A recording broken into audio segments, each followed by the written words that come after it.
পদত্যাগ করেননি শেখ হাসিনা, আদালতে প্রমাণ করলো তার আইনজীবী। এইমাত্র পাওয়া ব্রেকিং নিউজ, দ্রুতই ফিরছে শেখ হাসিনা। একটি বৈধ সরকারের বিরুদ্ধে যে আন্দোলনটা করেছে এটা ষড়যন্ত্রের অংশ, সেই হিসেবে তাদেরকে আমি ষড়যন্ত্র করে বলেছি। হাজার কথা যদি আসামির বিরুদ্ধেও যায়, একটি কথাও যদি আসামির পক্ষে যায় এবং সেইটা যদি যৌক্তিক হয় এবং বিজ্ঞ আদালত যদি মনে করেন যে এই বিষয়টাকে যুক্তির নিরিখে বিচার করা যায়, তাহলে একটি পয়েন্টের উপরে আসামিকে খালাস দেয়। আওয়ামী লীগ জানান দিতে চাইছে, কোনো কাজ তারা একটা গুপ্ত গোপন সংগঠনের মতো করতেই চাইছে না। এবং যারা ভাবছেন যে আওয়ামী লীগ বা ছাত্রলীগ গ্রেফতার এড়াতে চাইছে, আমার আওয়ামী লীগ ছাত্রলীগের বিভিন্ন কর্মসূচি এবং সেগুলো জানান দেওয়ার যে ব্যাপক বিস্তৃত নেটওয়ার্ক তারা গড়ে তুলেছেন, মানে এই যে শেয়ার করা, ভিডিও করা, সেটাকে বিভিন্নভাবে ছড়িয়ে দেওয়া, এটাকে তাদের কৌশলের যেমন একটা ওতপ্রোত অঙ্গ করে ফেলেছেন, তাতে এটা বুঝতে বাকি থাকে না। প্রধানমন্ত্রীর পদত্যাগপত্র যদি সত্যি জমা দেওয়া হয়ে থাকে, তাহলে সেটির অনুলিপি কারো না কারো কাছে থাকার কথা, কিন্তু 3 সপ্তাহ ধরে বিভিন্ন জায়গায় অনুসন্ধান চালালেও এর খোঁজ কেউ দিতে পারেনি। সম্প্রতি আমাদের পত্রিকায় তাদের যে অনলাইন ভার্সন এবং সম্ভবত আমি ওদের প্রিন্ট ভার্সনগুলো পড়ি না, অনলাইনে যেটা আসে, ফেসবুকে যেটা দেখতে পাই, সেখানে দেখলাম যে শেখ হাসিনার অনেকগুলো অডিও ফুটেজ কিন্তু গ্রহণযোগ্য হবে না। আওয়ামী লীগকে ওরা রাজনীতি করতে দিতে চায় না, এই জন্য যে আওয়ামী লীগ যদি এখনো নির্বাচন করে তাহলে এমন আসন পাবে এরা সবগুলো মিলেও এটা পাবে। আসসালামু আলাইকুম রহমতুল্লাহ। প্রিয় দর্শক, নতুন এক ভিডিওতে আপনাদের সকলকে স্বাগতম। প্রিয় দর্শক, আপনারা ভিডিওর শুরুতে ভিডিওর বিশেষ কয়েকটা অংশ এবং থাম্বনেল দেখে বুঝে গেছেন যে আসলে কতটা গুরুত্বপূর্ণ নিউজ হতে চলেছে। প্রিয় দর্শক, এর জন্য বলবো আপনারা ভিডিওগুলো না টেনে সম্পূর্ণ দেখবেন, তাহলে আপনারা সম্পূর্ণ বিষয়ে বিস্তারিত জানতে পারবেন। চলুন আর কথা না বাড়িয়ে একটি লাইক দিয়ে আমরা সকল বিশ্লেষকের আলোচনাগুলো একে একে দেখে আসি। চলুন। বাংলাদেশের ক্ষমতাচ্যুত সাবেক প্রধানমন্ত্রী শেখ হাসিনার জন্মদিন পালনের খুব স্বাভাবিকভাবে কোনো আনুষ্ঠানিক আয়োজন ছিল না বটে, কিন্তু শেখ হাসিনার জন্মদিন উপলক্ষে পক্ষে বিপক্ষে নানা আয়োজন, পুলিশি তৎপরতা, এসব কিছু মিলিয়ে শেখ হাসিনার ৭৯তম জন্মদিনের দিনটি অর্থাৎ ২০২৫ সালের ২৮শে সেপ্টেম্বর তারিখটিতে শেখ হাসিনার জন্মদিন বাংলাদেশের সংবাদ মাধ্যমগুলোতে শিরোনাম হয়েছে বটে। দেখেন, শেখ হাসিনার জন্মদিন উপলক্ষে একদিকে যেমন বাংলাদেশের বিভিন্ন জায়গায় ছাত্রলীগের কর্মীরা, আওয়ামী লীগের নেতা কর্মীরা নানা রকমের অনুষ্ঠান আয়োজনের চেষ্টা করেছেন, এক রকমের আসলে জানান দিতে চেষ্টা করেছেন যে তাদের নেত্রীর জন্মদিন। ঠিক তেমনি ঢাকা বিশ্ববিদ্যালয়ে শেখ হাসিনার শাসনামলের প্রতিবাদে মানে জুতা নিক্ষেপ কর্মসূচি অনুষ্ঠিত হয়েছে। তো এসব ঘটনায় এটা পরিষ্কার হয়ে গেছে বোধহয় যে ২০২৪ সালের ৫ই আগস্টের পরেও এখনো শেখ হাসিনা বাংলাদেশের রাজনীতিতে এতটাই প্রাসঙ্গিক যে সম্ভবত শেখ হাসিনা যতদিন বাঁচবেন তার জন্মদিনে এই পক্ষে বিপক্ষে আয়োজনটি চলতে থাকবে। অনেকটা ওই যে বঙ্গবন্ধুর মৃত্যুদিন জাতীয় শোক দিবস না নাজাত দিবস, এই বিষয়টিকে ঘিরে যেমন বছরের পর বছর, দশকের পর দশক ধরে বঙ্গবন্ধু শেখ মুজিবুর রহমানের মৃত্যু দিনটিকে, তাকে হত্যার দিনটিকে কিভাবে পালিত হবে এই বিষয়টি নিয়ে একরকম তর্ক বিতর্কের মধ্যেই উদযাপন অব্যাহত থেকেছে, শেখ হাসিনার জন্মদিনের ক্ষেত্রেও সম্ভবত সেটি ঘটতে যাচ্ছে বলে বোঝা গেছে এই ২০২৫ সালের ২৮শে সেপ্টেম্বর তারিখটিতে। শেখ হাসিনার ৭৯তম জন্মদিন ছিল, আর 1 বছর পেরোলেই আওয়ামী লীগ সভানেত্রীর বয়স হবে ৮০। কিন্তু শেখ হাসিনার সঙ্গে তিনি দিল্লিতে থাকা অবস্থায় অনলাইনে এবং সামাজিক যোগাযোগ মাধ্যমে তার দলীয় নেতাকর্মীদের যোগাযোগের বিষয়টি যে একেবারে তুঙ্গ স্পর্শ করেছে এবং আওয়ামী লীগের অঙ্গ সংগঠনগুলোর সংগঠিত হয়ে উঠবার ক্ষেত্রে শেখ হাসিনাই মূল ফ্যাক্টর হয়ে দাঁড়িয়েছেন। আওয়ামী লীগ ছাত্রলীগ নেতাকর্মীরা যে কথা বলছেন গত কয়েক মাস ধরেই, যে দল ভীষণভাবে একটা উজ্জীবিত অবস্থায় আছে, দল ভীষণভাবে সংগঠিত হয়ে পড়েছে, কারণ তাদের প্রধান নেত্রী শেখ হাসিনা একরকমের সারা বাংলাদেশ জুড়ে তৃণমূলের আওয়ামী লীগ এবং এর অঙ্গ সংগঠনের নেতাকর্মীদের সঙ্গে সরাসরি যোগাযোগ রাখছেন। এই ঘটনাটি যে দলটিকে কি ভীষণ উজ্জীবিত করেছে তার প্রমাণ সম্ভবত মিলেছে শেখ হাসিনার জন্মদিনেও, কারণ শেখ হাসিনার জন্মদিনে ঝটিকা মিছিল বের হয়েছে বগুড়ায়, ঝটিকা মিছিল বের করে জন্মদিন উদযাপন হয়েছে শরীয়তপুরে। এই খবরগুলো যেমন জাতীয় সংবাদ মাধ্যমে এসেছে, পুলিশ গোপালগঞ্জের কাশিয়ানীতে শেখ হাসিনার জন্মদিন উপলক্ষে খিচুড়ি রান্নার চেষ্টার দায়ে ছাত্রলীগের কয়েকজন নেতাকর্মীকে গ্রেফতার করে সেই খবর সংবাদ মাধ্যমে দিয়ে সেটিকেও শিরোনাম করেছে। দেখুন, শরীয়তপুরে রাতের আধারে শেখ হাসিনার জন্মদিন পালন ছাত্রলীগের, এই খবরটি ছবি সহ, ভিডিওর থেকে নেওয়া ছবি সহ ছেপেছে বাংলাদেশের সংবাদ মাধ্যম। সেখানে তারা বলছে যে শনিবার রাতে শতাধিক লোক জড়ো হয়ে শরীয়তপুরের সদর উপজেলার একটি স্থানে ওই কর্মসূচি পালন করেন। এ সময় ছাত্রলীগের নেতাকর্মীরা বিভিন্ন স্লোগান দেন এবং ভিডিও থেকে যে ছবি নেওয়া হয়েছে সেখানে পরিষ্কার যে তারা শেখ হাসিনা এবং বঙ্গবন্ধুর ছবি তুলে নিয়ে এসেছেন, মানে ছবি ধরে এই কর্মসূচি পালন করছেন, হাতে তারা সেই ছবি বহন করছেন। এবং এই বিষয়টি যে শতাধিক লোক জড়ো হয়ে গেলেন শরীয়তপুরে, দেখুন ১ সপ্তাহেরও কম সময় আগে গত সপ্তাহেই ঢাকা শহরে যখন আওয়ামী লীগ এবং আওয়ামী লীগের অঙ্গ সংগঠনগুলো সারা ঢাকা শহর জুড়ে মিছিল করে এক জায়গায় জড়ো হওয়ার চেষ্টা করছিল, ওই একদিনে একটি মিছিল আয়োজনের চেষ্টার জায়গা থেকে কিন্তু প্রায় 250 জনকে পুলিশ গ্রেফতার করেছিল। কিন্তু দেখা যাচ্ছে এই ছাত্রলীগের কর্মীরা বা আওয়ামী লীগ এবং তার অঙ্গ সংগঠনের নেতা কর্মীরা কোনোভাবেই কর্মসূচি বন্ধ করছেন না এবং কর্মসূচি জানান দেওয়ার বিষয়টিও বন্ধ করছেন না। যখন অনেক রাজনৈতিক বিশ্লেষক এসব কথাও বলছেন যে আওয়ামী লীগ ছাত্রলীগ এরা এত ঘন ঘন রাজপথে নেমে কেন নিজেদেরকে গ্রেফতারের মুখোমুখি করছে, তখন দেখা যাচ্ছে তারা কর্মসূচি অব্যাহত রেখেছেন, ভিডিও দিচ্ছেন সামাজিক যোগাযোগ মাধ্যমে সেসব কর্মসূচি, সেসব ভিডিও থেকে যে চিহ্নিত করে শেষ পর্যন্ত গ্রেফতার করা হতে পারে সেই বিষয়টি মাথায় রাখছেন তারা, কিন্তু কর্মসূচি গোপনে পালন করছেন না। দেখেন বাংলাদেশের রাজনীতিতে গোপন রাজনীতি কিভাবে করতে হয়, মানে গোপনে নেতার জন্য দোয়া করা হোক, জন্মদিন করা হোক, মানে এই বিষয়টিকে সদর উপজেলায় রাজপথে না নিয়ে এসে যদি ছাত্রলীগের একজন কর্মী তার বাসায় বা অন্য কোনো নিরাপদ স্থানে এই ব্যবস্থাটি করতেন তাহলে কিন্তু এই বিষয়টি শিরোনাম হয়ে উঠতো না। কিন্তু আওয়ামী লীগ ছাত্রলীগ তারা আসলে তাদের কৌশল হিসেবে গ্রহণ করেছে এই প্রকাশ্য স্থানে জানান দেওয়ার বিষয়টি। শেখ হাসিনার জন্মদিনকে মাথায় রেখে, শেখ হাসিনার জন্মদিনকে সামনে রেখে সেই কাজটি আবারও ছাত্রলীগের নেতাকর্মীরা দেশের বিভিন্ন স্থানে করার সাহস করেছেন। পত্রিকার খবরে বলা হচ্ছে শতাধিক ছাত্রলীগের নেতাকর্মীরা জড়ো হয়ে বিভিন্ন স্লোগান দেন। ওই কর্মসূচির 1 মিনিট 47 সেকেন্ডের ভিডিও বাংলাদেশ স্টুডেন্ট লীগ নামের ভেরিফাইড ফেসবুক পেজে শেয়ার করা হয়েছে। শরীয়তপুরের আওয়ামী লীগ ও সহযোগী সংগঠনের আত্মগোপনে থাকা নেতাকর্মীরা ওই ভিডিও ফেসবুকে শেয়ার করেছেন। মানে আপনাদেরকে আমি যেটা বলছি যে আওয়ামী লীগ জানান দিতে চাইছে, কোনো কাজ তারা একটা গুপ্ত গোপন সংগঠনের মতো করতেই চাইছে না।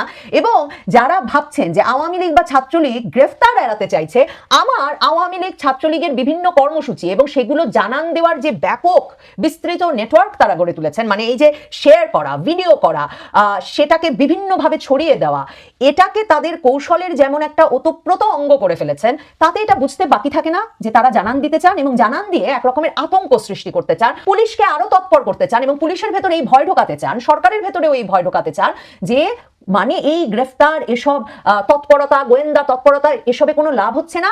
যেখানে সেখানে যখন তখন আওয়ামী লীগ বা তার অঙ্গ সংগঠনের নেতাকর্মীরা বিভিন্ন কর্মসূচি দিয়ে দিতে পারেন এবং ভিডিও ছবি দিয়ে দেবেন ফেসবুকে, এরপরে সেটা হাজারে হাজারে শেয়ার হওয়া শুরু হবে।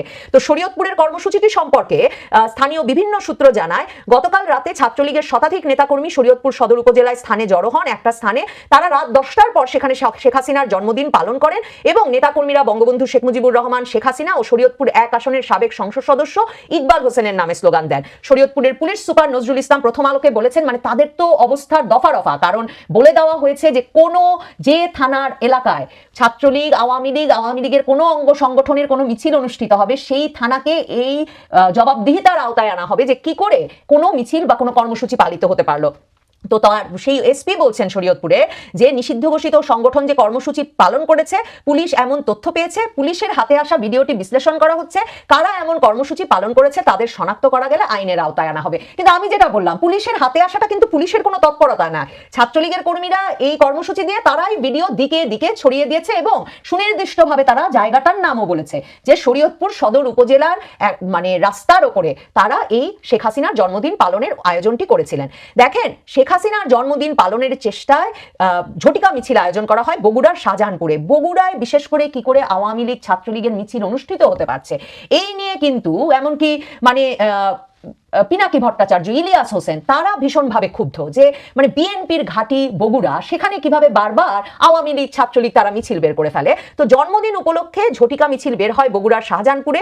এ সময় পুলিশ খবর পেয়ে সাথে সাথে ওই মিছিলের থেকে গ্রেফতার করতে ছুটে যান। আপনারা জানেন যে ঢাকা মেট্রোপলিটন পুলিশকে মিছিল থেকে গ্রেফতার করে আনলে 5,000 টাকা করে পুরস্কার দেওয়া হবে ঘোষণা দেওয়া হয়েছে। আমি অন্য এলাকায় কি ঘোষণা দেওয়া হয়েছে এখনো জানি না। পুলিশ গ্রেফতার করেছেন যাদেরকে, পুলিশ ও সেখান থেকে 2টো মোটরসাইকেল, ঝটিকা মিছিলে যারা যোগ দিয়েছিলেন তারা মোটরসাইকেল ফেলে পালিয়ে যান পুলিশ আসার পর। সেখান থেকে একজন ছাত্রলীগ কর্মীকে গ্রেফতার করেছেন 19 বছর বয়সী, যিনি বগুড়া পৌর ছাত্রলীগের 14 নম্বর ওয়ার্ড কমিটির সভাপতি। তার মানে গ্রেফতার হওয়ার পরেও ওই ব্যক্তি কিন্তু নিজে ঘোষণা দিয়ে বলছেন যে তার দলের পদ পদবি আছে এবং তিনি এই ব্যক্তি, মানে ওই যে জানান দেওয়ার প্রচেষ্টাটার কথা বলছিলাম। এবং পুলিশ জানিয়েছে শনিবার সন্ধ্যায় বগুড়ার শাহজাহানপুর উপজেলার খরনা ইউনিয়নের বাঁশবাড়িয়া গ্রামের পাকা রাস্তার ওপর নিষিদ্ধ ঘোষিত আওয়ামী লীগের এবং ছাত্রলীগের নেতাকর্মীরা সমবেত হয় এবং ঝটিকা মিছিল বের করে বগুড়ার নাটোর মহাসড়কের বাঁশবাড়িয়া নামক স্থানে এই মিছিলের আয়োজন করা হচ্ছিল। পুলিশ বলছে যে এর উদ্দেশ্য ছিল বর্তমান সরকারকে উৎখাত, নাশকতা সৃষ্টি, নিষিদ্ধ ঘোষিত সংগঠনকে পুনর্বহাল এবং রাষ্ট্রের আইন শৃঙ্খলা পরিস্থিতির অবনতি ঘটানো। তো এখান থেকে একজনকে গ্রেফতার করেছেন এবং সন্ত্রাস বিরোধী আইনে মামলা দিয়েছে পুলিশ। ব্যাপক তৎপরতার মধ্যে যে আছে তার প্রমাণ হচ্ছে গোপালগঞ্জের কাশিয়ানির ঘটনা।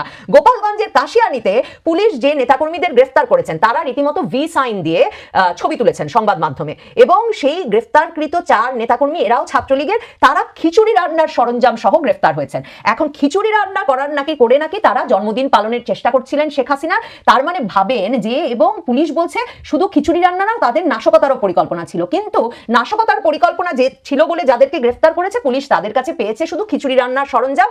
এবং কাশিহানি থানার ওসি জানিয়েছেন যে গোপন সংবাদের ভিত্তিতে পুলিশ জানতে পারে শেখ হাসিনার জন্মদিন উপলক্ষে খিচুড়ি রান্নার আয়োজন করা হচ্ছে এবং সেই কারণে তারা 4 জনকে গ্রেফতার করে ফেলেছে। এখন নিশ্চয়ই এদের বিরুদ্ধে সন্ত্রাস বিরোধী আইন বা নাশকতা সৃষ্টির চেষ্টা এমন কোনো মামলা দেওয়া হবে। কিন্তু মনে রাখবেন, তারা শুধুমাত্র খিচুড়ি রান্না করছিলেন এই অভিযোগেই কিন্তু তাদের এই অবস্থায় কিন্তু তাদেরকে গ্রেফতার করা হয়েছে যে খিচুড়ি রান্না হচ্ছে শেখ হাসিনার জন্মদিন উপলক্ষে। দেখুন, ঢাকা বিশ্ববিদ্যালয়ে আবার শেখ হাসিনার জন্মদিন উপলক্ষে তার কুশপুত্তলিকায় জুতা নিক্ষেপ করেছে শিক্ষার্থীরা।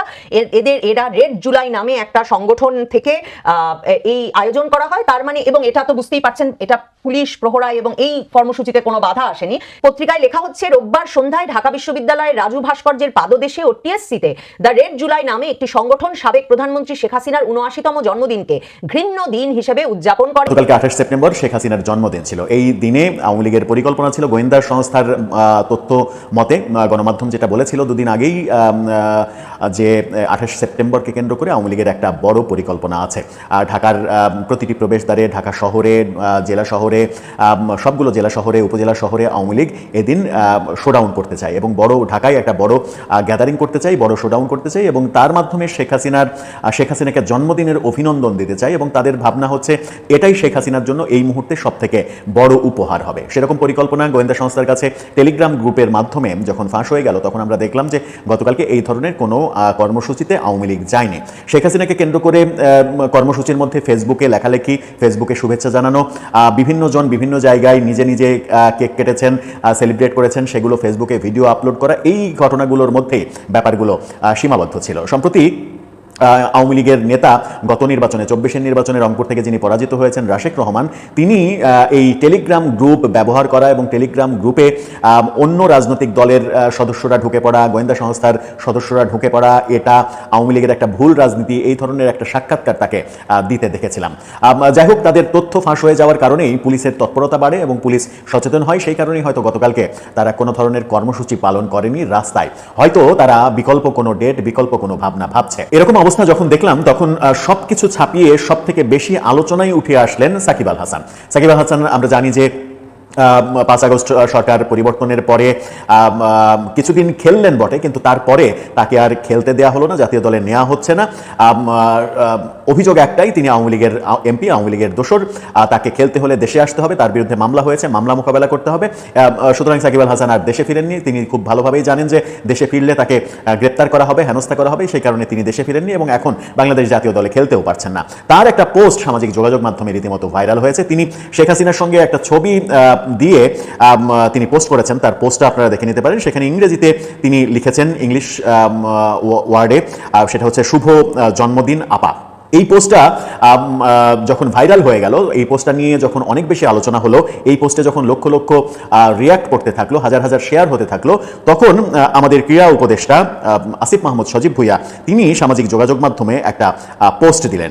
তিনি এই যে পোস্টটা দিলেন, সেই পোস্টটা মূলত সাকিব আল হাসানকে নিয়ে দিলেন। তিনি লিখলেন, তার পোস্টটা একটু দেখুন, তিনি লিখলেন, একজনকে পুনর্বাসন না করায় সহস্র গালি দিয়েছেন আপনারা আমাকে, but I was right, end of the discussion. অর্থাৎ তিনি বোঝাতে চেয়েছেন যে সাকিব আল হাসান আজকে শেখ হাসিনার ছবি দিয়ে তাকে জন্মদিনের উইশ করেছেন, তার মানে আসিফ মাহমুদ সজীব ভুঁইয়ার যে পদক্ষেপ ছিল সেই পদক্ষেপ ঠিক ছিল। তার মানে আসিফ মাহমুদ সজীব ভুঁইয়া স্বীকার করে নিলেন 13-14 মাসের মাথায় এসে যে সাকিব আল হাসানকে দলে খেলতে না দেওয়ার পেছনে তারই ভূমিকা ছিল, এটা স্বীকার করে নিলেন। সেটাকে নিয়ে আবার সাকিব আল হাসান পাল্টা আর একটা পোস্ট দিয়েছেন। তিনি তার পোস্টে লিখেছেন, সেই পোস্টটা দেখুন, তিনি লিখেছেন, যাক শেষমেশ কেউ একজন স্বীকার করে নিলেন যে তার জন্য আমার আর বাংলাদেশের জার্সি গায়ে দেয়া হলো না, বাংলাদেশের জন্য খেলতে পারলাম না, ফিরবো হয়তো কোনো একদিন আপন মাতৃভূমিতে, ভালোবাসি বাংলাদেশ।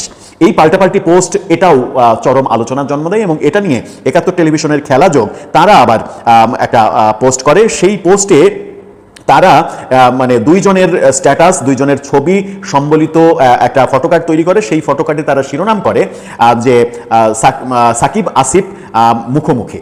এই পোস্টটা মানে খেলাযোগের এই পোস্টটা আপনারা দেখে নিন। তারা লিখছে যে সাকিব আসিফ মাহমুদ মুখোমুখি, তার মানে হচ্ছে যে তারাও এটা বলছেন যে তারা মুখোমুখি দাঁড়িয়েছে। অর্থাৎ শেখ হাসিনার জন্মদিনে যখন আওয়ামী লীগ ব্যাপক কর্মসূচি পালন করবে এরকম পরিকল্পনা ফাঁস হয়ে যাওয়ার কারণে তারা সেই পরিকল্পনা থেকে পিছু হটেছে, তারা কোনো পরিকল্পনা গ্রহণ করেনি। বিশেষ করে একই দিনে 244 জন গ্রেপ্তারের ঘটনাকে কেন্দ্র করে তারা নিজেরাই নিজেদের মধ্যে এক ধরনের একে অপরকে দোষারোপ করছে। কেউ কর্মসূচির আগেই স্ট্যাটাস দিয়েছেন বলে অভিযোগ করছেন তারা। বিভিন্ন ভিডিওতে, বিভিন্ন জুম মিটিংয়ের ভিডিও ফেসবুকে আসছে, সেগুলোতে বোঝা যাচ্ছে যে তাদের নিজেদের মধ্যেই এক ধরনের মানে সমালোচনার জন্ম দিচ্ছেন তারা একে অপরকে, কেউ কাউকে একজন আরেকজনকে দোষারোপ করছেন। সেই কারণে হয়তো তারা তাদের কর্মসূচি থেকে পিছিয়ে এসেছেন, তারা কর্মসূচি পালন করলেন না। কিন্তু এই দিনব্যাপী সাকিব আল হাসান হয়ে গেলেন আলোচনার শিরোনাম এবং তাকে আলোচনায় আরো বেশি মানে তুলে নিয়ে আসলেন আসিফ মাহমুদ সজীব ভুঁইয়া এই পোস্টের মাধ্যমে, যেখানে তিনি স্বীকার করেই নিলেন যে সাকিব আল হাসানকে দলে খেলতে না দেওয়ার পেছনে মূল কলকাঠিটা তিনিই নাড়িয়েছিলেন। সাকিব আল হাসানকে বাংলাদেশ দলে খেলতে না দিয়ে বাংলাদেশের কি কোনো লাভ হয়েছে? যার সর্বশেষ উদাহরণ দেখলাম আমরা এশিয়া কাপে, যাচ্ছে তাই ভাবে পাকিস্তানের সঙ্গে হারা, জেতা ম্যাচ হেরে যাওয়া, ভারতের সঙ্গে জয়ের সম্ভাবনা থাকা সত্ত্বেও যাচ্ছে তাই এক্সপেরিমেন্ট করে অনেকটা ইচ্ছাকৃতভাবে হারা।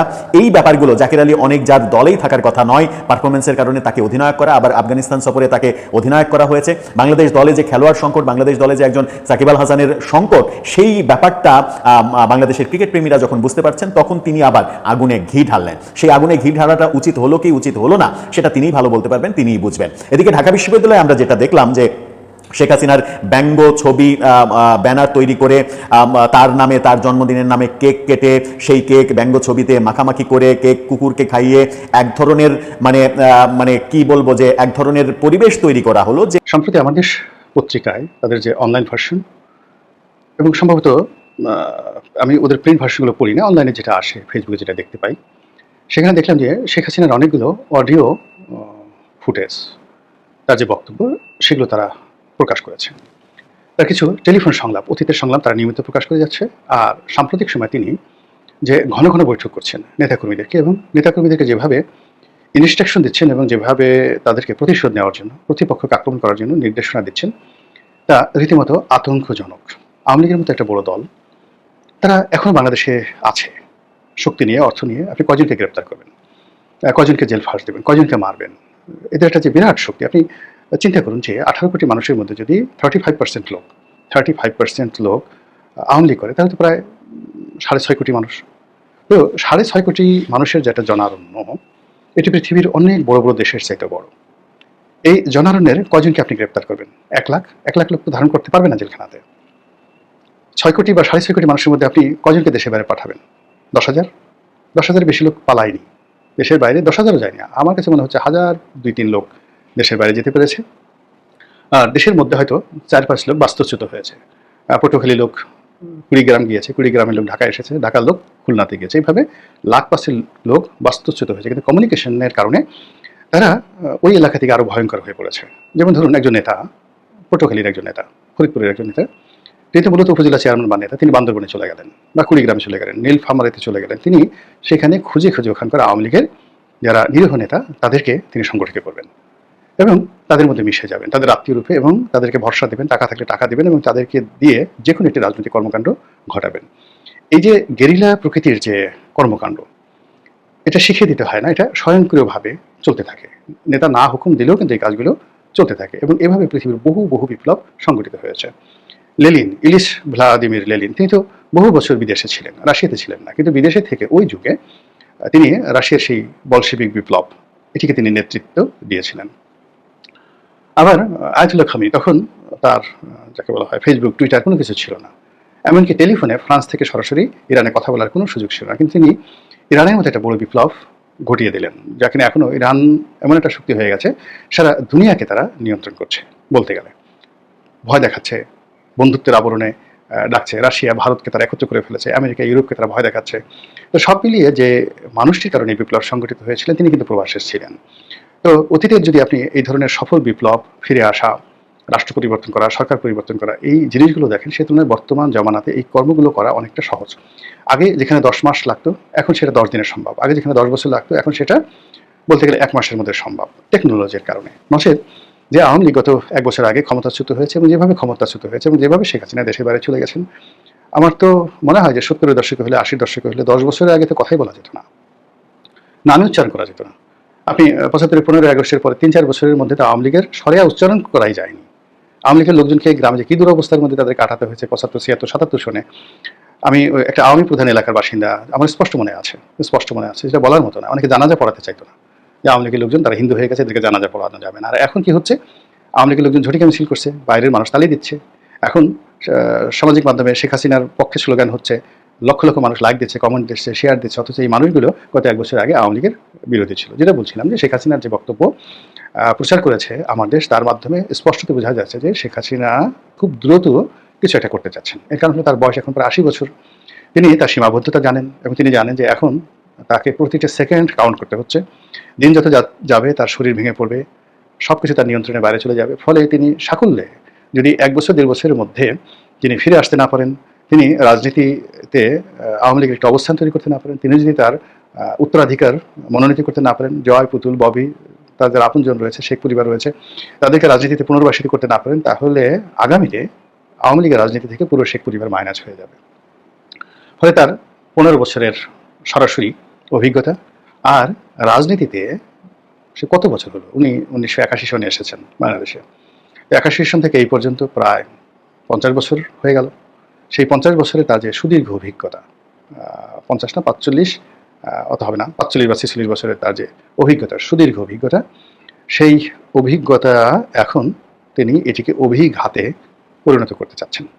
2 নম্বর হলো যে তিনি ইতিপূর্বে ভারতে নির্বাসনে ছিলেন বঙ্গবন্ধু হত্যাকাণ্ডের পরে। তখন তার বয়স অল্প ছিল, টাকা ছিল না, অসহায় ছিলেন।